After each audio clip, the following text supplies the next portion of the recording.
The Bateleur, London, May through June, 1884. Just before the boy turns 19, the man in the grey suit removes him from the townhouse without notice, setting him up in a moderately sized flat with a view of the British Museum. At first he assumes that it is only a temporary matter.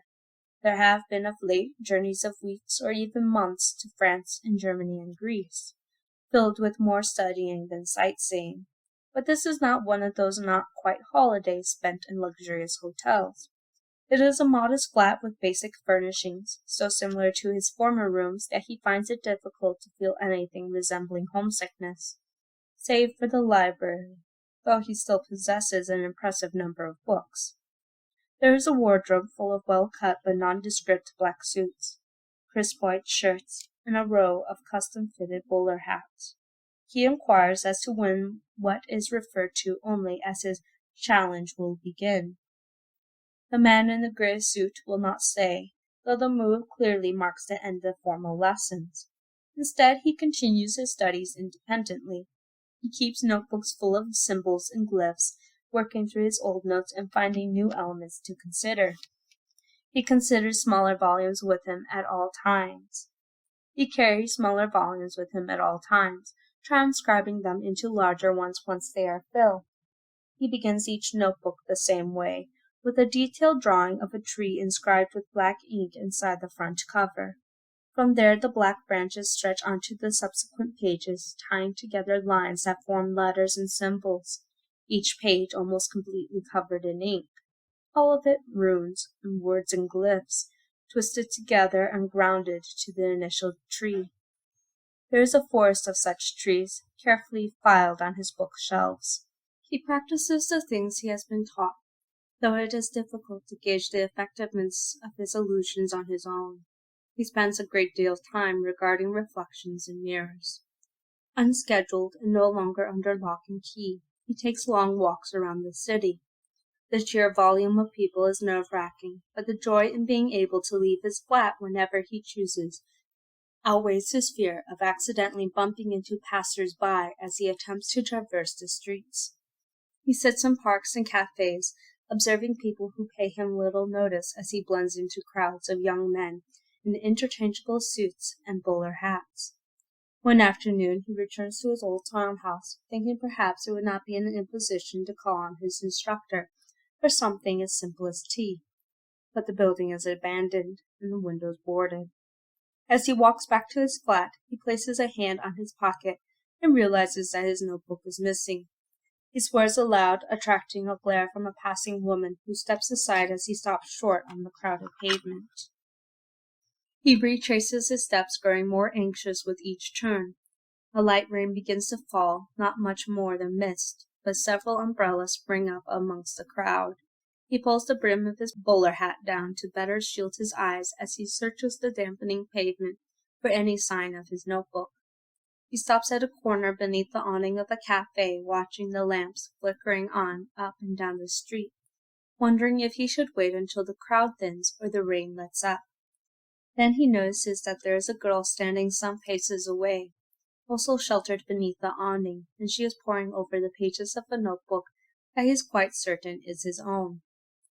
She is perhaps 18, perhaps a bit younger.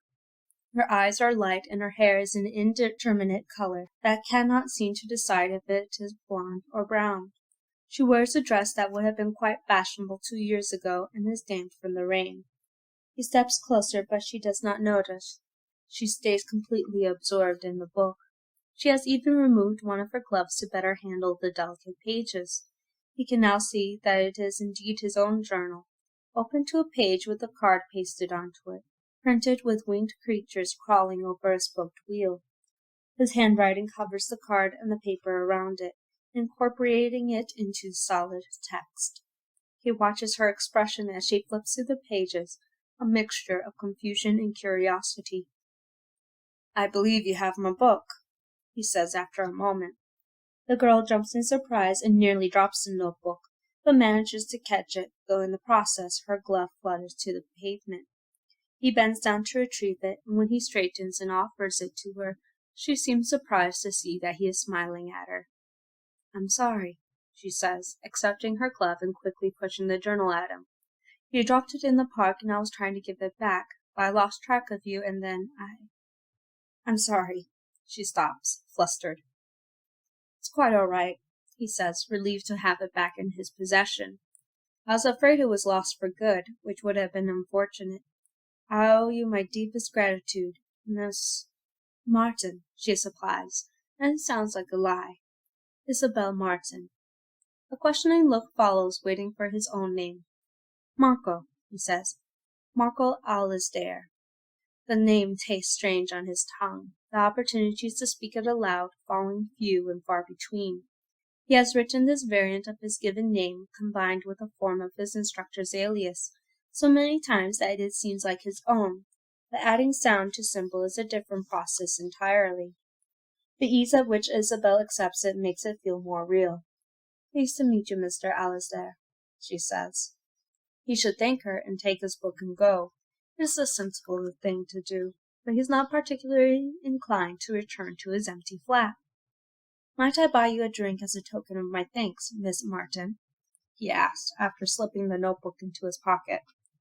Isobel hesitates, likely knowing better than to accept invitations for drinks from strange men on darkened street corners, but to his surprise, she nods. That would be lovely, thank you, she says. Very well, Marco says, but there are better cafes than this particular one. He gestures at the window next to them. Within a reasonable distance, if you don't mind a damp walk. I'm afraid I don't have an umbrella with me. I don't mind, Isobel says. Marco offers her his arm, which she takes, and they set off down the street in the softly falling rain. They walk only a block or two and then down a rather narrow alley, and Marco can feel her tense in the darkness, but she relaxes when he stops at a well-lit doorway next to a stained glass window. He holds the door open for her as they enter a tiny cafe, one that has quickly become his favorite over the past few months, one of the few places in London where he feels truly at ease. Candles flicker in glass holders on every available surface, and the walls are painted a rich, bold red. There are only a few patrons scattered about the intimate space and plenty of empty tables. They sit at a small table near the window. Marco waves at the woman behind the bar, who then brings them 2 glasses of Bordeaux, leaving the bottle on the table next to a small vase holding a yellow rose. As the rain patters gently against the windows, they converse politely about insubstantial things. Marco volunteers very little information about himself, and Isobel responds in kind. When he asks if she is hungry, she gives a polite non-answer that betrays that she is famished. He catches the attention of the woman behind the bar again, who returns a few minutes later with a platter of cheese and fruit and slices of baguette. However did you find a place like this? Isobel asks. Trial and error, he says, and a great many glasses of horrible wine. Isobel laughs. I'm sorry, though at least it worked out well in the end. This place is lovely. It's like an oasis. An oasis with very good wine, Marco agrees, tipping his glass toward her. Reminds me of France, Isobel says. Are you from France? He asks. No, Isobel says, but I lived there for a while. As did I, Marco says, though that was some time ago. You are correct, this place is very French. I think that's part of the charm. So many places here don't bother to be charming. You're charming, Isobel says, and immediately blushes, looking like she would pull the words back into her mouth if she could. Thank you, Marco replies, unsure what else to say. I'm sorry, Isobel says, clearly flustered. I didn't mean to. She begins to trail off, but perhaps emboldened by a glass and a half of wine, she continues. There are charms in your book, she says. She looks to him for a reaction, but he says nothing as she looks away. Charms, she continues to fill the silence. Talismans, symbols. I don't know what all of them mean, but they are charms, are they not? She takes a nervous sip of her wine before daring to look back at him. Marco chooses his words carefully, worried about the direction the conversation is taking. And what does a young lady who once lived in France know of charms and talismans? He asks. Only things I've read in books, she says. I don't remember what all of them mean. I only know the astrological symbols and some of the alchemical ones. I don't know them particularly well either. She pauses as though she cannot decide whether or not she wants to elaborate. But then she adds, La Roue de Fortune, the Wheel of Fortune, the card in your book. I know that card. I have a deck myself. While earlier Marco had determined her to be little more than mildly intriguing and fairly pretty, this revelation is something more. He leans onto the table, regarding her with considerable increased interest than he had moments before. Do you mean you read the tarot, Miss Martin? He asks. Isobel nods. I do. At least I try, she says. Only for myself, though, which I suppose is not really reading. It's just something I picked up a few years ago. Do you have your deck with you? Marco asks. Isobel nods again. I would very much like to see it, if you don't mind, he adds when she makes no move to take it from her bag. Isobel glances around the cafe at the other patrons. Marco gives a dismissive wave. Don't worry yourself about them, he says. It takes a great deal more than a deck of cards to frighten this lot. But if you would rather not, I understand. No, I don't mind, Isobel says, picking up her bag and carefully pulling out a deck of cards wrapped in a scrap of black silk. She removes the cards from their covering and places them atop the table. May I? Marco asks as he moves to pick them up. By all means, Isobel answers, surprised. Some readers do not like other people touching their cards, Marco explains, recalling details from his divination lessons as he gently lifts a deck, and I would not want to be presumptuous. He turns over the top card, Le Bateleur, the magician. Marco cannot help but smile at the card before replacing it in the pile. Do you read? Isobel asks him. Oh, no, he says. I'm familiar with the cards, but they do not speak to me, not in ways enough to properly read. He looks up from the cards at Isobel, still not certain what to make of her. They speak to you, though, do they not? I have never thought of it that way, but I suppose they do, she says. She sits quietly, watching him flip through the deck. He treats it with the same care she showed with his journal, holding the cards delicately by their edges. When he has looked through the entire deck, he places them back on the table. They are very old, he says. Much older than you, I would venture to guess. Might I inquire as to how they came into your possession? I found them in the jewelry box in the antique shop in Paris, years ago, Isobel says. The woman there wouldn't even sell them to me. She just told me to take them away, get them out of her shop. Devil cards, she called them. Cartes du diable. People are naive about such things, Marco says, a phrase often repeated by his instructor as both admonishment and warning, and they would rather write them off as evil than attempt to understand them. An unfortunate truth, but a truth nonetheless. What is your notebook for? Isobel asked. I don't mean to pry. I just found it interesting. I hope you'll forgive me for looking through it. Well, we are even on that matter, now that you have allowed me to look through your cards, he says. I'm afraid it is rather complex and not the easiest of matters to explain or believe. I can believe quite a lot of things, Isobel says. Marco says nothing but watches her intently as he had regarded her cards. Isobel holds his gaze and does not look away. It is too tempting to have found someone who might even begin to understand the world he has lived in almost his entire life. He knows he should let it go, but he cannot. I could show you, if you wish, he says after a moment. I would like that, Isobel says. They finish their wine, and Marco settles their bill with the woman behind the bar. He places his bowler hat on his head and takes Isobel's arm as they leave the warmth of the cafe, stepping out once again into the rain. Marco stops abruptly in the middle of the next block, just outside a large gated courtyard. It is set back from the street, a cobblestone alcove formed by grey stone walls. This will do, he says.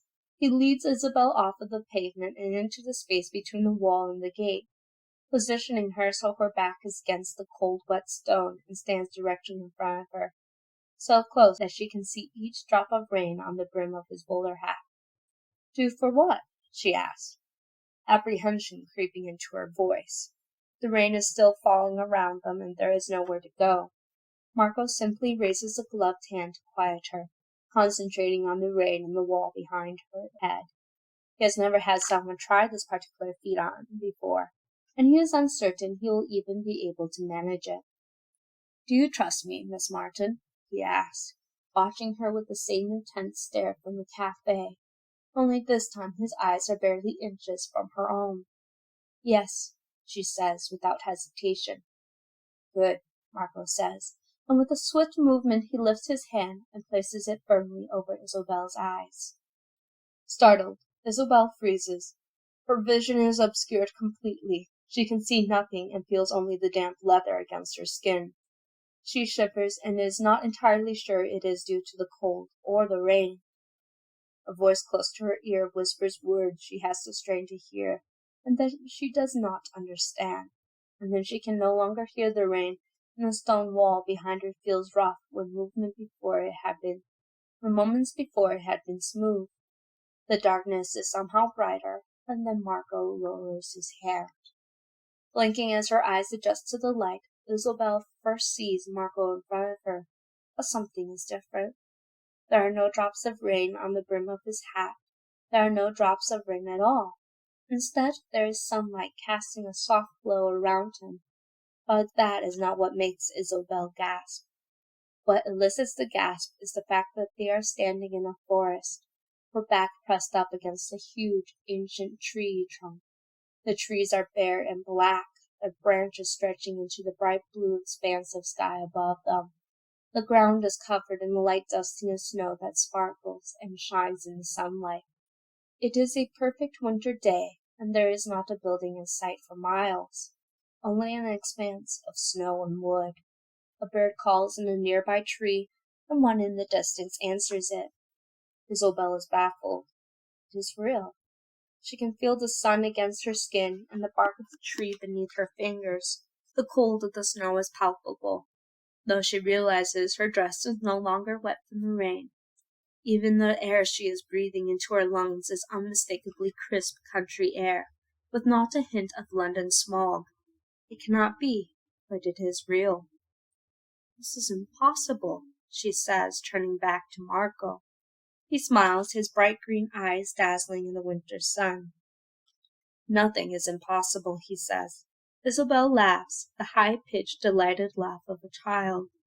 A million questions rush through her head, and she cannot properly articulate any of them.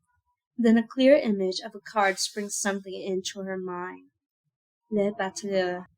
"You're a magician," she says. "I don't think anyone has actually called me that before," Marco responds. Isobel laughs again, and she is still laughing when he leans closer and kisses her. The pair of birds circle overhead as a light wind blows through the branches of the trees around them. To passer-bys on the darkened London street, they look like nothing out of the ordinary, only young lovers kissing in the rain.